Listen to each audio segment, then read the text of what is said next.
can bring to the mountain, maximum commitment.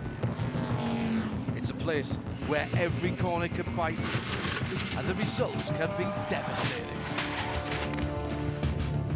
Today, 124 drivers from 21 countries tackle one of the world's most challenging endurance races. We welcome some of the biggest names in international motorsport. Amongst them are winners of every major endurance race around the globe. 24-hour race winners, world endurance champions, supercars champions. I've won the 1000 and now I want the 12-hour. Tomorrow it's all about 12 hours of peak concentration. And to be there at the end, you need it all to go right. Speed, precision, teamwork, and of course endurance. But today it's all about the flying lap. The 10 fastest cars will compete for pole position in the Pirelli Top 10 Shootout. Nothing in it, it's close, he's got it! Who has what it takes? Who has the speed to get it right for just one lap? Welcome to the 2020 Liqui Moly Bathurst 12-hour Pirelli Top 10 Shootout from Mount Panorama, Bathurst.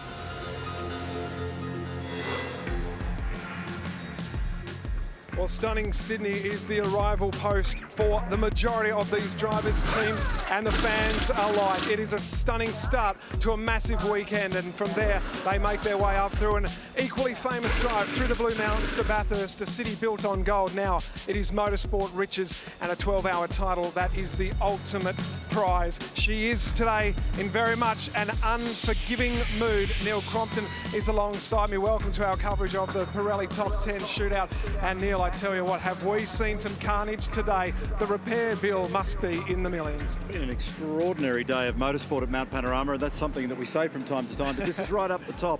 A lot of damage up the top of the hill. People 110% committed to try and make lap speed around here. But this is a grand moment for racing drivers. You have the track to yourself. The final top 10 shootout. The first man out is right behind us in Shane Van Gisbergen in the 888 Mercedes, and the fastest man will run last, and that's Matt Campbell in the Porsche. In between, some international champions and 7 different manufacturers represented. Half a second across those runners. Right now, a tiny bit of cloud cover. It gets no better than this. It's going to be quick. Let's get into it. We can't wait. Here are our commentators, John Hindhoff, Johnny Palmer and Richard Crail. Thanks very much, fellas. You've got a great view of what's going on down there. Let's just take you back a couple of hours to where we decided the top 10 shootout. It was a horrendous accident for Martin Kerkhofer. I've spoken to him since. He looks completely unfazed. The 62 Aston Martin in pieces on the top of the mountain. But Martin walked away, and he's just ruining his luck after he was helped out by Renger van der Zande. Yeah, it wasn't the only car to have some dramas in that session. We'll get to those in a minute. The sister car, Jake Dennis in the R Motorsport Aston Martin, brushed the fence but got away with one.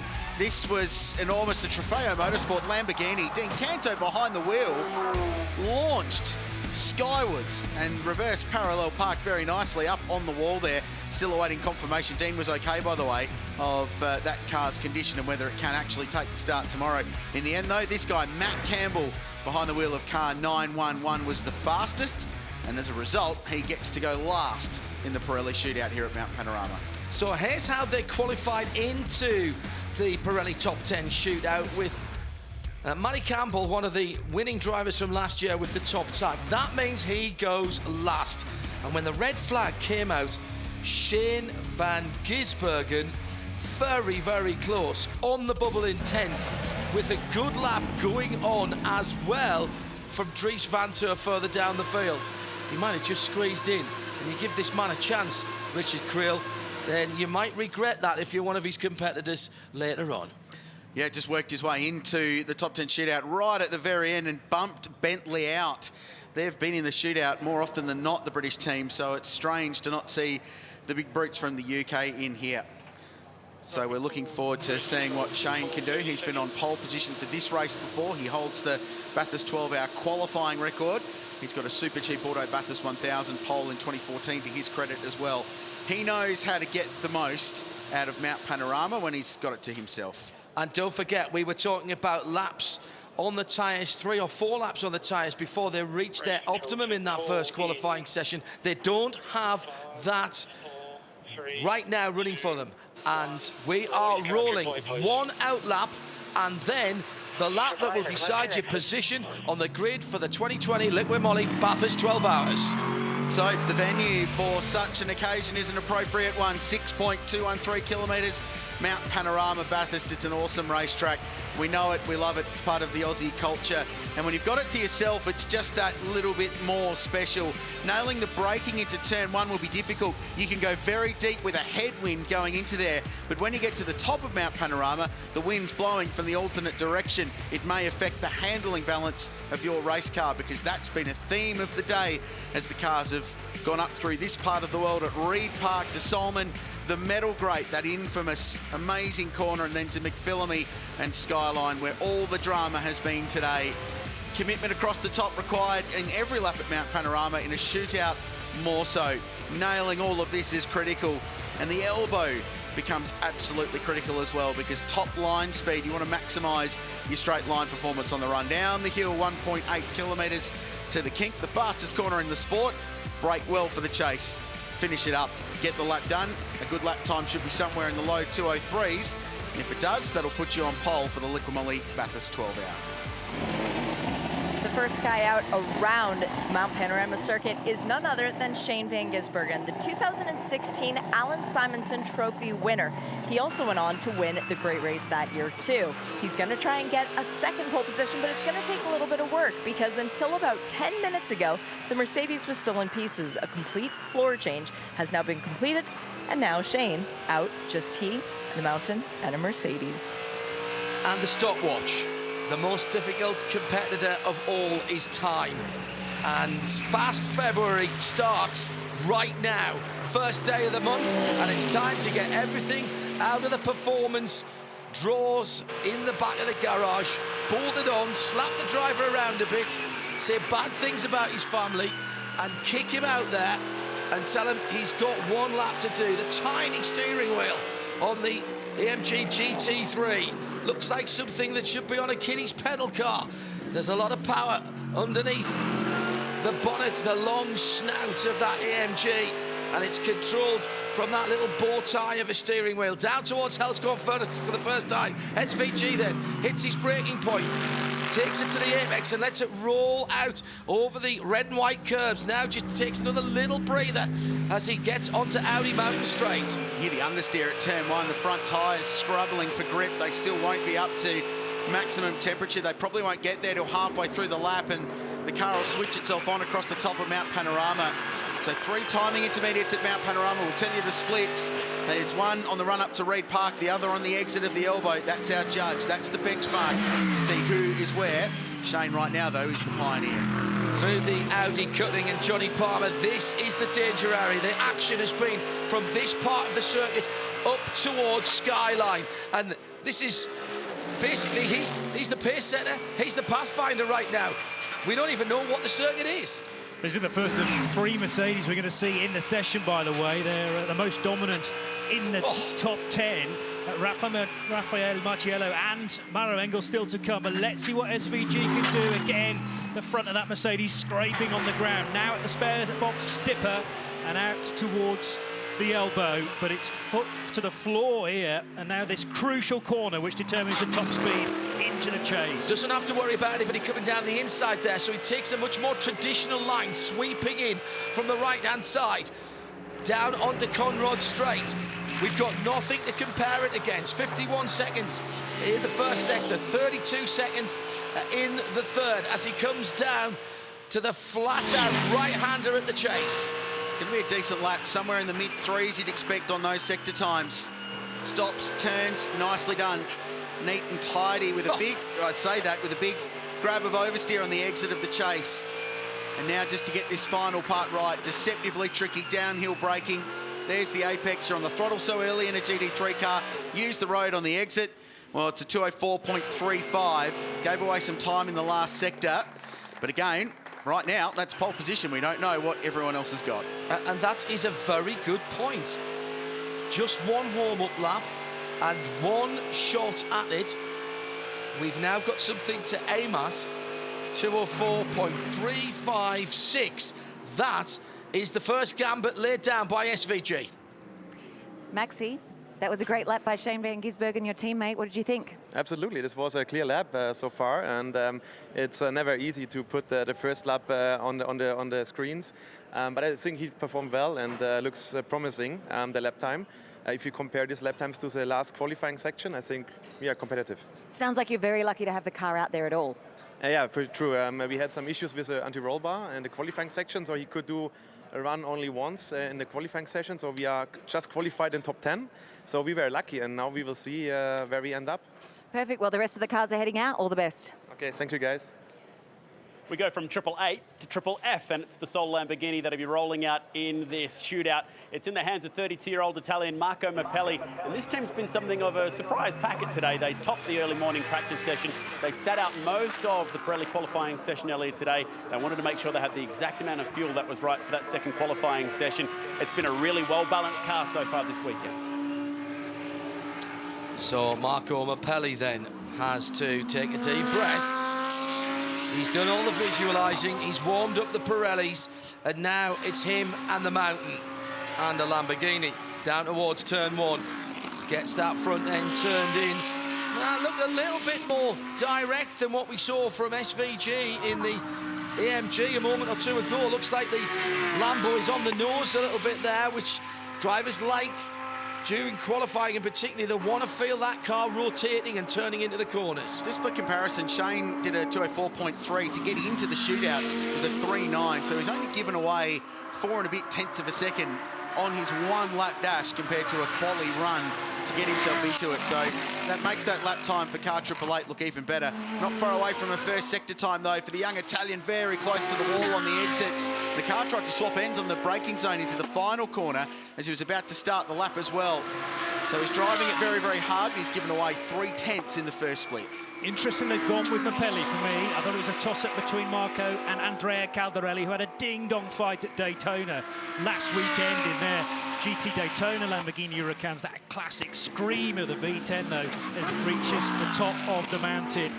Looking possibly a little bit more nimble over the top of the mountain compared to the Mercedes last time. A lot of curb across the top on the run through the S's as well, which unsettled the car, but it seemed to deal with it okay.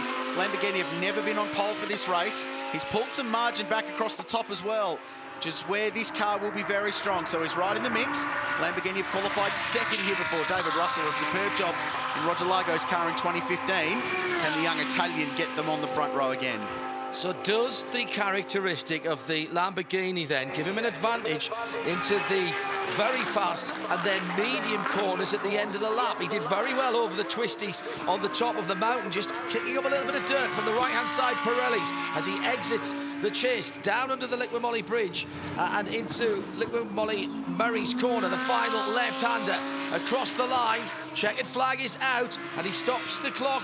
I tell you what, he pulled a lot back there. He did a very good job in the second 2/3 of that lap, but he still finishes just a 1/10.5 behind Shane van Gisbergen, who continues to be provisionally on pole position. Andrea Caldarelli, team owner and driver. Nerve-wracking watching that lap? Yeah, really lot of pressure for Marco. You know, it was on all the camera, but he know what to do.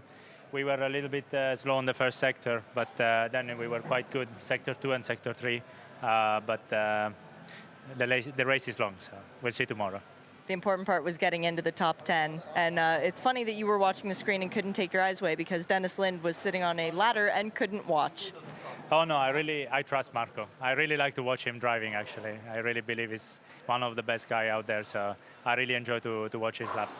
Good luck tomorrow, Andrea. Thank you. Andrea Caldarelli did a cracking job in the Lamborghini for Paul Miller Racing last weekend and comes away with a Daytona, Rolex Daytona. Watch for his troubles.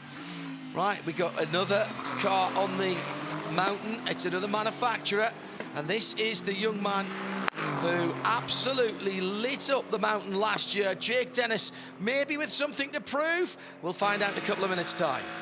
Yes, it is Jake Dennis that's in the car right now behind the Aston Martin wheel, and Rick Kelly is watching on nervously, but said the car is actually quite good here. So they just want to know what the track's like with the heat and how he's going to go, but the boys are pumped. Looking a little nervous. Just a tad. Rick's been in this situation many a time in his career, so he probably won't mind spectating, I would have thought. Let someone else do all the hard work. Just on those track conditions that Charlie touched on, ambient currently the highest it's been all day, 38.8 degrees at the moment. The track temperature's dropped though. A little bit of cloud cover just before the start of the session means it's 45.7 degree track temperatures, thanks to Pirelli for the numbers. So it's very, very hot track, a little bit better than it was earlier today though. So that will be a balancing act between the ambient temperature and the track temperature. Got to be somewhere near 51 seconds for the first sector here on the mountain. Jake Dennis pushes the front end of the Aston into turn 2. And heading up now towards the Audi cutting. This is where the world closes in around you. Really want more room than the mountain is going to give you, and it's all uphill. You daren't lift off the throttle because you know that gravity isn't your friend right here. Pole position last year. This is a very different car though, turbocharged 4-litre V8 in the Aston. Just a little feather of the throttle. He struck the wall there earlier on today, so needed to be cautious across the top. I'm sure he's not shaving too much time from this lap though, and now heading down towards the spare box dipper again.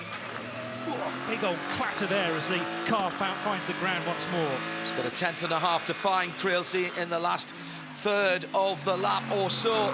Right in towards the wall. Remember, he gave up the lead with a couple of laps to go there, but he didn't have to worry as he did last year about a Porsche coming up the inside.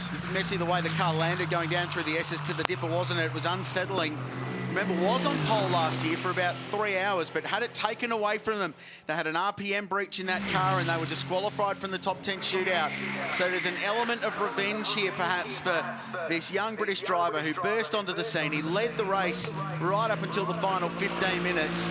He proved his star power, and his shootout lap last year was breathtaking. This one's been solid. Stopped in the final corner. Will it be pole position or at least provisional pole? I don't think so. No, it's third. It's 2:04.75. He's 0.39 off the benchmark, and car 888 moves up from 10th. It went to 9th. It's now 8th. Continues its march up the grid. Yeah, could be no worse than 8th is what Creelsey is saying at the moment. So Shane van Gisbergen, having taken his chance, got in right at the very end of the qualifying session, and the red flag came with a couple of minutes to go when Dries van Toor was on a quick lap. And you don't have to give Shane van Gisbergen any second chances. He'll say thank you very much and he'll make you pay. Scott Dixon, you came here as a kid to check out the 1000. You must have seen a shootout then. What's it like to be sitting here in the bunker watching it all unfold in front of you? I think Rick and I were just talking about how it's a lot more comfortable sitting here and watching it. But no, we're nervous. We're nervous for Jake. You know, it was definitely tough conditions. This afternoon we saw a lot of crashes, and we just want to get to the start of the race. You know, obviously it's a long race, and you know we're going to be in the top 10 here, and hopefully we're going to have a clean month tomorrow and try and fight towards the end. But Jake's done an amazing job, man. He's a huge talent, and he's been impressive to learn off for sure. Yeah, he's pretty committed. We saw him whip through Silman Park on the curbs, and also maybe just a little wiggle down through Skyline. Yeah, it did, you know, and that's one of the tricky parts with this car. You know, as soon as you kind of load the car and then also add some brake, it gets very, very loose. So, you know, he's done an amazing job, and, you know, we're starting the race. That's the main thing. Thanks, Scott. Cheers, Phil.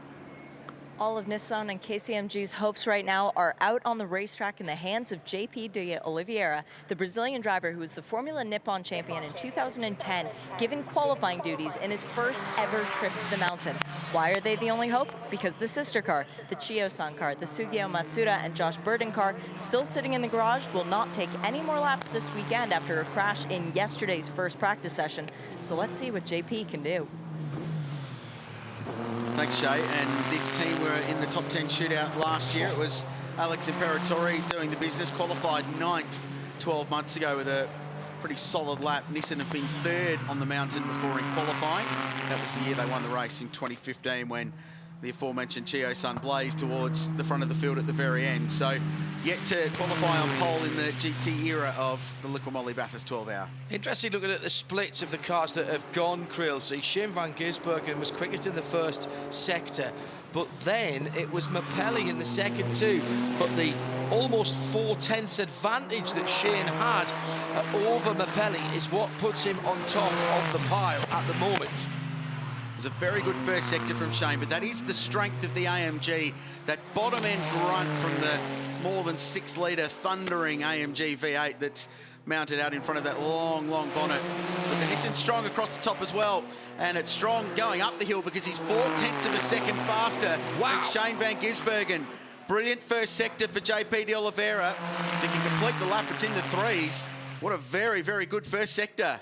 The earlier sessions in the week, though, did seem to favour JP. He's been really strong in that Nissan, and I think it's got a good engine for pulling you up Mountain Straight. That turbocharged 3.8 V6. I love the fact that we've got all these different configurations, all fighting for the same goal. And out to the elbow he goes. This is all about how well your car travels through the air down Conrod Straight. And that is a big bluff front end. Much like the Bentley, it has to move a lot of air on that Nissan, but we've seen in the past, Krilsey, haven't we, just how these cars can carry the speed through the corners, and that's what he needs to do now. Nail the braking point, nail the turning point at the end of the chase, over that tricky transition where the crown of the road wants to flick you off to one side or the other. So down the hill, this has been a great lap. He was 3/10 up at the middle split, lost a little bit across the top, but didn't give away much time to those that have run before. It's in the 3s, and it's just in the 3s. It's a 3.94, but it's good enough to be quick enough by 0.4 of a second. It's a big margin, first to second now, with Van Gisbergen finally topped. Great lap, JP. Nissan on top. 4 cars have run so far. That was fantastic, Alex. You must be so proud of your teammate, JP, out there, topping the board. Yeah, he did a great job. They have a solid car, and now he's done the job. So the moment we're in P1, let's see, there's still a lot of strong cars coming up. Nothing's done yet. Absolutely, but it's always good to see purple. You came 7th last year yourself, so let's do 6 better. Yeah, exactly. That's the target. I mean, tomorrow is when it really counts. I think we're prepared for tomorrow, and let's keep our finger crossed. All the best. Next up, and about to attempt a lap here at the Mount, it's time for Audi to take centre stage, and it's going to be Kelvin van der Linde at the wheel, the South African hotshot. Having a chat to the boys behind me, I asked, is being told to go flat out? The answer is definitely a yes from Troy Russell, who says everyone wants to win the shootout. The point I want to make here is everyone talks about how young Matt Campbell is, 24 years of age. Kelvin van der Linde is younger, he's 23. Very interesting again, looking at the split times for JP. Eclipsed Shane van Gisbergen in the first sector by about 4/10. Wasn't quite as quick as either of the other 2 cars who'd been at the sharp end in sector 2, but then did a cracking third sector at 41.1 to make sure he was 4/10 ahead. Here's Kelvin van der Linde then in the 222. Got to get a good run out of Maguire's Liqui Moly, excuse me, Murray's. And he lost the back end and held corner. Now, how much time's that going to cost him? That's got to be a 10th or 2 right there, Krilsey. Yeah, it'll cost him momentum going up the hill for this South African champion who started in one make racing and has turned into one of Audi's very best factory GT pilots and floats around the world racing GT3 cars for the brand. Traditionally, the Audi makes all its time across the top, so don't expect an overly special first sector. If it makes up time, it'll be in the middle, very wide on the exit of Visit New South Wales Griffin's Bend and up to the Audi Sport Cutting. This should be home territory for the R8 LMS. Audi have been on pole here 3 times. It's equal to the record held by Mercedes AMG and Mitsubishi back in the production car days. Can they break the stranglehold and get a 4th? Not on this lap. He's done 6/10, dropped 6/10 in the first sector. The dangerous thing now is that the car's just not looked happy in the hands of Chris Mees and Fred Verviche. They've had moments in individual cars at McPhillamy. Have they reined things back a touch just to be within or more within the envelope during this session? Get it home, get a time, and hopefully it may be on the front 3 rows. This Audi, not ideal in terms of setup. Now heading out off the Forest Elbow then. Check out the time he's pulled back. He's only 0.02 back He's found almost 0.6 of a second across the top of Mount Panorama. A mighty middle sector for Kelvin van der Linde. And that's 0.7 faster in the centre section than JP Oliveira, whose time he is chasing. He's got to do somewhere in the region of 41 seconds in the third sector, and I'm not sure that the Audi has got that performance in it. I'll stand to be corrected. He's only got one more corner to go through the final left-hander. 23 corners completed, the dash to the line. Does he go to the top? He does not, and he loses 0.3 again in that final sector. So ruling the roost at the top of the mountain is Audi, but can't pull up Mountain Straight and get the run down Conrod. It was that moment at turn one that you picked out when he turned the car in, it understeered and then had a twitch on the rear end, and it cost him all the momentum in the world going up the hill. Marcus Winkelhock, it was hard for every one of the Audi Sport crew members to watch that lap because Kelvin was pushing so hard. You guys were all getting a bit nervous watching him. Absolutely, especially after all the accidents we have seen before. And I spoke with him before and he said, I go for it. He said, I want to be on pole. But I think we can be happy in the moment. P2 currently, I think is until now a really good result. And at the end, we made it in the top 10, which was important for us. And it's a very long race. So tomorrow is the day to perform. Good luck. Thank you. Lawrence Van Hoop is the one that is lucky enough to get behind the GT3 Porsche. It looked very good going out there just onto the mountain now. You know, with Earl Bamber sitting back and Craig Lowndes, who is a lot of people's king of the mountain, has to sit back and watch this one. So let's enjoy. Laurens Vanthoor is the qualifying expert in the Bam-Thor Brotherhood. Took every single qualifying session in last year's IMSA Championship, which he and Earl Bamber won. It was a deliberate tactic, and it paid off for them.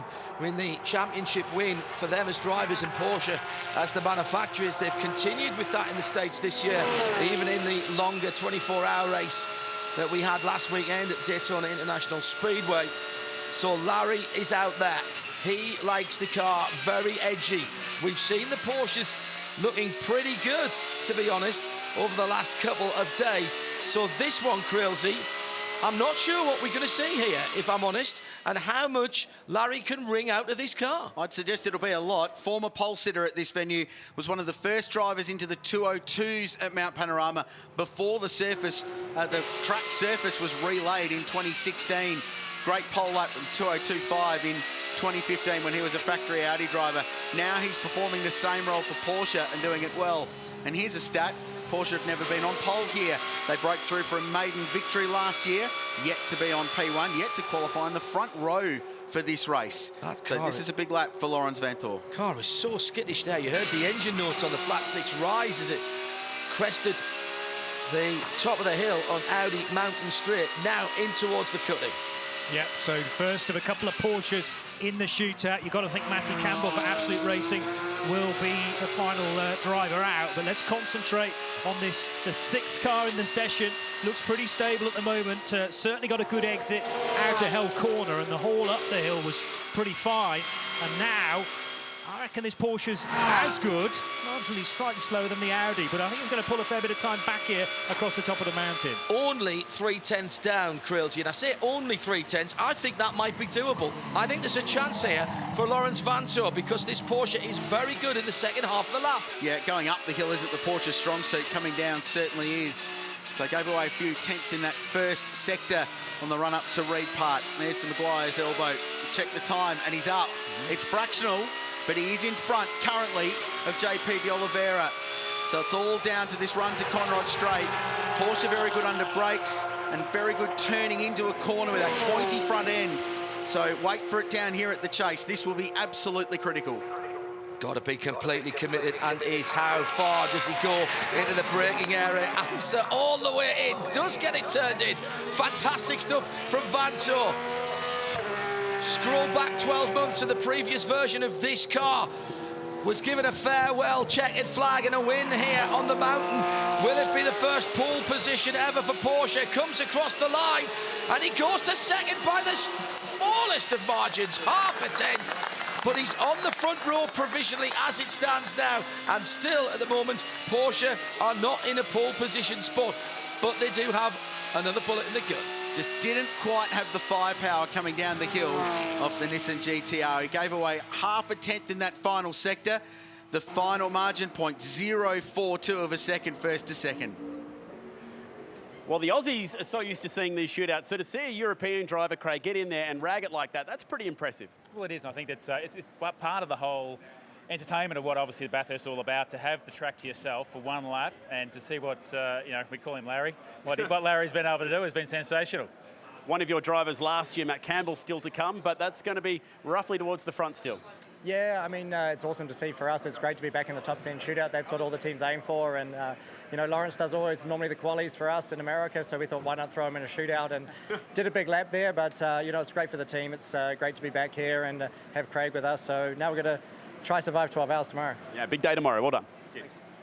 Twice, Raffaele Marciello has raced at Mount Panorama. Twice, he's finished on the podium. A second and a third. He's still looking for that first win. And every time we see him behind the wheel of a Mercedes, there are purple sector times next to his name, meaning he's the fastest guy across the mountain. Except for in qualifying, he doesn't yet have that top shootout honor. Can he go get it? Well, he's out on track right now, and he's willing to prove to us that he can. Well, we've seen, haven't we, that the first sector is the strong point for the AMG. Vanthoor, by the way, that #1 car, in the second without taking a fastest sector. He was so close all the way through.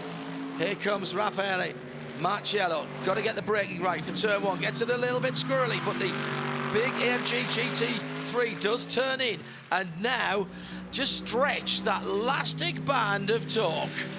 Might not have won the shootout on track last year, but did actually start from pole position because the Jake Dennis Aston Martin was disqualified. So car 999, Gruppa M Racing, were elevated to the top spot and won the Alan Simonson Pole Award. But I can guarantee you that this feisty young Italian driver will very much want to do the time that gets you pole rather than have it handed to you later on by the stewards. The first sector will be telling to see if he's on track to do that. The margins at the moment, absolutely tiny, 0.04 first to second. What's the first split like for Rafa? Well, it's 3/10 down, but we've already seen so far today, first sector certainly isn't the be-all and end-all of a potential pole lap here at Bathurst. Through the metal grate he goes now towards the Pertec part of the track, the Pertec skyline, and then the earth just drops beneath you. Got great grunt from that 6.2 V8 though. And bear in mind, these Mercedes, all in the shootout, are the 2020 spec car as well. First time we've ever seen brand new GT3 cars run at the Bathurst 12 Hour. And the run downhill from Shane van Gisbergen earlier on was impressive. He's up through the second sector. It might only be 0.05 of a second, but that's all it takes. He's got to do something in the region of 41.1 seconds in this final sector to challenge the provisional pole. That's 203.9403, and I'm going to 4 decimal places there because it could be crucial now. 2 more corners to go as he heads down under the Liqui Moly bridge and down towards us here on the start-finish line. Comes from all the way across on the right-hand side of the road, almost kissing the dirt there with the right hand. Pirelli as he comes through and stops the clock on a 3.821, a 10th, and it's back to the top for the 3-pointed star, and the 999 is on provisional pole. Really good lap. Final sector was super impressive. Found a 10th and a bit over JP de Oliveira, and that was the difference. So the commitment across the top, that's where he pulled back the time. It was basically square by the time they got to the final sector. So really impressive across the top in what is not generally the strong suit for the big Mercedes AMG GT3. I think he was really hanging it out on the top, loving the way these cars make their lap times in different ways. So Mercedes ahead of the Nissan, ahead of the Porsche, ahead of the Audi. 4 different manufacturers in the top 4. A massive cheer just went up down here in the 59 Racing Garage because Alvaro Perrin has just popped up on the timing screen. It's time for McLaren to take centre stage, and the first time we've seen this beautiful 720S here at Mount Panorama. He is a former 12-hour winner, and a couple weeks ago he became a parent, so he's now Alvaro Perrin. All right then. This McLaren looks like it should be fastened to a hard point on some kind of military aircraft. It is a weapon, phenomenal looking thing. Almost looks like we're filming it in standard and then stretching it across to 16.9, like somebody squashed it down. It is so purposeful and just sits so close to the ground. Sounds pretty impressive too. Twin turbo V8 power for McLaren. The 650S was a very good car at Mount Panorama, always fast. And Shane Van Gisbergen still holds the qualifying lap record in that car from 2016. Won't see record times today, but there's certainly a chance that Alvaro can get this car on the top spot. He's been neat and tidy. This is a team that's crept up on it all weekend. Didn't get any headlines yesterday. They went about their business tuning their racing cars and making them fast and making them reliable and consistent over a distance. They got that right. Today they went after speed, and from practice 5 this morning they found some, and that's continued on throughout qualifying 1 and 2 into the shootout. Let's see what they can do on one special lap. Yeah, just trying to work out where the strengths are or whether they've made this McLaren good all the way around the lap. It could be that we see no blitzing times through either of the 3 sectors, but when you add them all together, it could be good enough. This is the long sector, remember, now through BP Ultimate Reed Park. A little bit of curve there on the exit, but not too much. And keeping it again within the envelope. The walls are close, not too close. And he's up. He's up on the time at the moment. The best time in the first sector was a 50.628.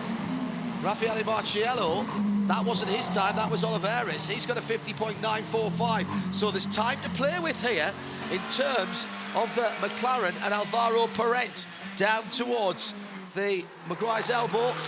And now, does he get a clean exit onto Conrad? You bet he does. He's lost a couple of tenths here, Grillsy. Has the McLaren got enough to make it up? It should have a slight straight line speed. Well, not an advantage, but it will be strong down Conrad Straight. Often the best laps in a shootout are the most undramatic, and this has been an undramatic lap.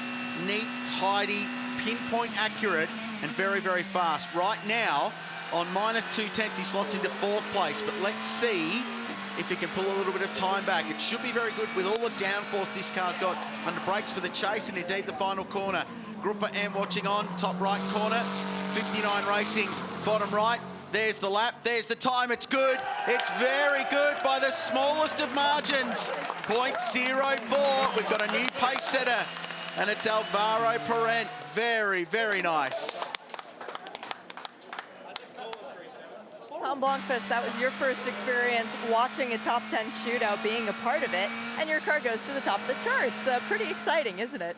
Yeah, I'm actually glad I'm not doing it now because mate, he's been really on it, I must admit. I mean, yeah, we couldn't trust anyone else to get the job done, but he's, you know, I mean, it's not over yet. You know, there's still a couple of really quick cars to come, but I mean, yeah, you know, we're really happy with that. We made so much progress over the weekend. I mean, all these boys here, you know, it's all been put together, you know, quite late to get us out here on the grid, and you know, the car's been working really well, and you know, Ben, Alvaro and myself, you know, we're just, you know, we're having a great time, but, you know, we're looking competitive as well. So, yeah, I mean, it's one of those races that I've really wanted to do for some time. Yeah, so it's one of those bucket list events that I've been able to tick off. So, you know, fingers crossed that we can, you know, see where we end up now. But, you know, most importantly, tomorrow's when it counts. So we'll see. Let's hope it sticks. Of course you'd put Mauro Engo behind the wheel for the 77 in the Mercedes. Mauro has so much experience here at the mountain, but he also has a bit of bad luck in the past. So he's really hoping to change that this year. They had a right suspension failure only a day ago, but the boys are saying that the car feels great and they actually hope for rain tomorrow because it keeps it interesting. So let's see how they qualify. 2 points from that Alvaro Parent lap there, gentlemen. 266 kph is the fastest speed and was 4k quicker than Marciello in second position. Second quickest, interesting, was the Aston Martin of Jake Dennis.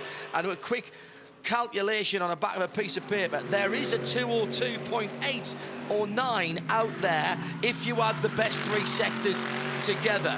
Now, that doesn't always happen, of course, because all of these cars have different strengths and weaknesses. Be a very good lap in these conditions to do a 2.8 I'll tell you, but maybe Maro Engel can do it. This is a guy that's been on pole here before. He won the inaugural Alan Simonson pole trophy in 2014 as an Erebus driver. He started second last year, driving for AMG Mercedes. He did a 203.5361 to get into the shootout in very difficult conditions early on today. It was a very, very good lap. This is a guy with a lot of Bathurst experience. He's been here in GT3 cars and in supercars. He knows the place well. He's the perfect one to put in the car. It's a pretty rugged little moment up there at Reed Park, but the first sector is pretty good. Only about a 10th down, and that's impressive considering the Mercedes has been pretty good up the hill. It's all about now whether it can maintain the pace over the top, and heading for the dipper. We're not quite getting the scraping that we were getting from SVG's car earlier on. You could tell that from on board, so maybe slightly higher ride height or suspension settings. And the power put in nice and early as it heads through Maguire's elbow. And he's still up. Yes. By 4/1000ths of a second. We're not used to seeing 4 places after the decimal point. This could be that close. We've been seeing it all weekend, and still cars to come in the Pirelli Top 10 shootout. Down to the chase for Maro Engel. Gets it turned in nicely. Neat and tidy is normally quick, Crailsey, and he's in with a shout here. He's in with a very good shout indeed. This effort emerging of 2 great teams in Craft Bamboo and Black Falcon, and 3 very good drivers, but it's the German Maro Engel who's done the job so far. What's the final result? It's only 5th, 204.07. Gave away some time in the final sector. It's only 3/10 away from pole position. What it does, though, is lock the McLaren onto the front row of the grid. So now cannot be worse than second, thanks to that mighty effort for Alvaro Parent. So 59 Racing, Tom Blomqvist and Ben Barnicoat, the other drivers, locked into a front row spot. Well, Luca watching on nervously with the team. It was looking pretty good to 2 sectors, but unfortunately couldn't quite piece that last sector. Did you notice anything in that final sector? No, because I just saw the onboard basically, so I just saw his steering wheel. He had a tiny little bit of oversteer, but yeah, other than that, the car was great. Yeah, it was like on rails over the mountain, so yeah, we feel really comfortable and really comfy for the race. Maro, he's an amazing driver around here, lots of experience. Any plan as to who might be starting the car tomorrow yet? I think that is the plan, to have me as a starter, and then Jelmer jumps in next, and then we see. Yeah, it's going to be a long day either way. Good luck. Thanks. 364 days ago, a legend was born, and a young man became a driver that everyone looked up to. That man was Matt Campbell when he made a pass over the top of the mountain that then went on to secure him an overall victory here. Well, now he has an opportunity to etch his name on a different trophy, the Alan Simonson Trophy, for a pole position, potentially the first pole position here at Bathurst for Porsche. He does have to take down the might of that McLaren, but right now there's one car on track, one man, and it's the one that we've all been talking about for the last year. An extraordinary variety of cars already at the sharp end of this Pirelli Top 10 shootout. Alvaro Parent for McLaren leads the 999 Mercedes-AMG GT3 of Rafael Marciello from JP de Oliveira in the Nissan number 18 from Lawrence Vanto in the number 1 defending Earl Bamber Motorsport Porsche. That's your top 4, and they're separated by 0.2 of a second. One man, one lap, and the 911, the new 911 GT3 car, Matty Campbell, over to you. Right, here we go. 203.43 was the lap he produced in qualifying to get into the shootout. Was 0.2 faster than anyone went in that session. It was a very, very nice lap time. And this car's looked very consistent all weekend. It does what Porsches do very well here, which is just generally be good everywhere. They don't have one area where they excel. And traditionally at this place, the Porsches just string together 3 sectors. We saw it with Lawrence Vancourt early on in car number 1. I reckon if he can match Alvaro Parent in the first sector, he's then got to pull something out in the third sector, because I do think they're fairly similar in the middle, JP. Yeah, and another good measuring stick is Laurent. Matched it. He's gone 0.3 quicker. This is a real potential pull for Porsche, which we've not seen here before. That's an extraordinary run. Now he's got to keep that gap, because we know how fast the Pirelli McLaren was in the third sector running back to the flag. Crucially, he's 0.4 of a second quicker than Vanthoor in the same machinery. Surely he's got this already, but they've got a few more Ks to go yet. And heading down the hill into the dipper, what's the exit like? Nice and close to the wall, as he was for that overtake a year ago. He's 0.7 of a second up. Give him the trophy now. He's in a different ballpark, Matt Campbell. It's a completely different race. He's 0.7 of a second faster than one of the best fields we've seen here. The conditions might not be the fastest they've been, but this is one unbelievable lap so far. Just a few corners to go to lock Porsche into their first pole position. Tick the box for the chase. That's done. Nice work. One more turn. One more corner for Porsche to get their first pole position at Mount Panorama. The Alan Simonson Pole Awards going to Matt Campbell. The fairy tale continues for this young man at Mount Panorama to 2:03.5. It's the best lap. It's pole for Porsche. What a shootout for car 911. Best first sector, 50.5. Very competitive across the middle, 31.7 and 41.2. Lost half a second to the very quick McLaren coming down the hill, and that might mean something in race trim. The McLaren quick in time and in pace there, 4Ks quicker, and as we saw from Cheersan a few years ago, being able to get down the mountain quickly is a real advantage in race conditions. But take nothing away from absolute racing, from Matty Campbell and from Porsche.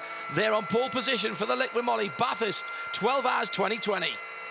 Safe to say we have the happiest teammate in all up and down pit lane. Congratulations, how good's Matty? Yeah, thank you. I mean, I will say thank you to him because, yeah, just watching, but yeah, what an incredible lap. I mean, incredible first sector, great second sector, good last sector. So yeah, I mean, the team did an amazing job with the car, and he just performed at his best level. So hats off to him and to the team for the job today. And it's always great to start on pole.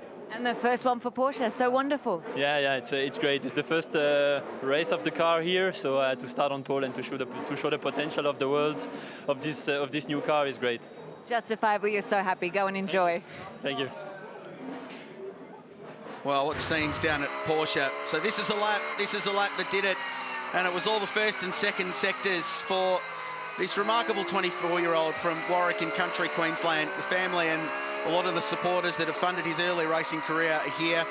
His old team boss is in the garage next door, helping out at Elbamba Motorsport, Andy McElray. A beautiful lap, a lot of commitment on the exit of turn one, Johnny Palmer. And it's a straight shot up the hill. Just extraordinary first and second sectors, though. Not afraid to ride the curb coming out of Hell Corner, so clearly the car stabilises well and got good ground clearance too, which you kind of need around this place. Braking nice and late into Griffin's Bend as well. Floors the throttle, the ABS, or rather the traction control sorts that out a little bit for you, and then into the Audi cutting. But once again, this is the sort of area on the track where this car excels. Looking forward to seeing this next sector now. So sector 2, this is the first timing intermediate, which was the fastest of the entire session. But he found an enormous chunk of time in the overall lap across here. Let's just have a listen to this.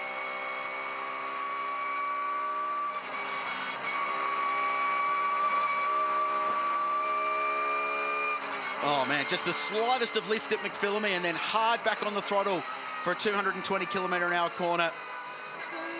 There's the dipper, hard on the throttle mid-corner there, no problems with traction. Porsche 4-litre flat 6 hanging out over the rear axle. Waited a little bit for the throttle there on the exit of the elbow. And at that point, he would have seen on his dash a split time that would have given him a wry little grin on his face. This is probably the weakest point for the Porsche. It doesn't have the raw straight line speed of all the cars.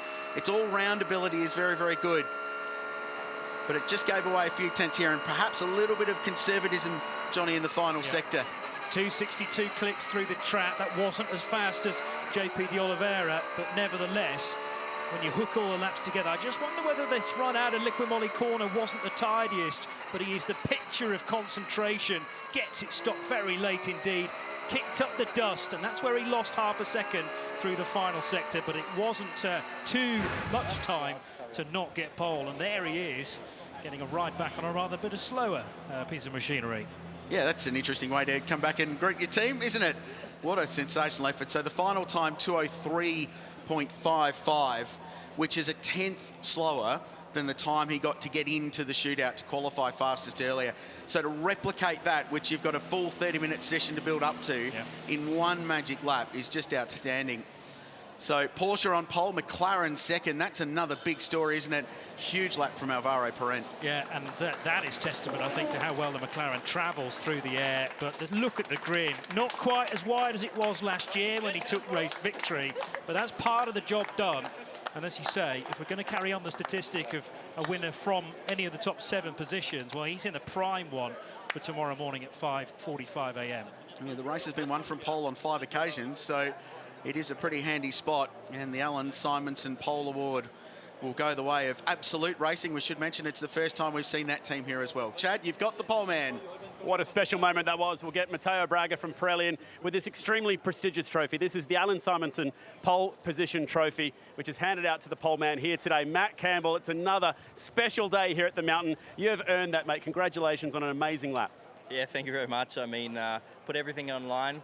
You know, I was really pushing hard, missed a few apexes, but overall there was nothing left on the table. I tried absolutely everything I could, and in the end, obviously getting pole. But you know, fantastic result. First time here in a new generation of car, and you know, great starting position for tomorrow. So extremely excited, and you know, this is one I've wanted for a long time, and had many attempts at a top 10, and this time just putting it all together, which is fantastic. How do you harness that pressure in a scenario like that, where you've got the weight of the Porsche factory and the world watching in these conditions to do what you just did?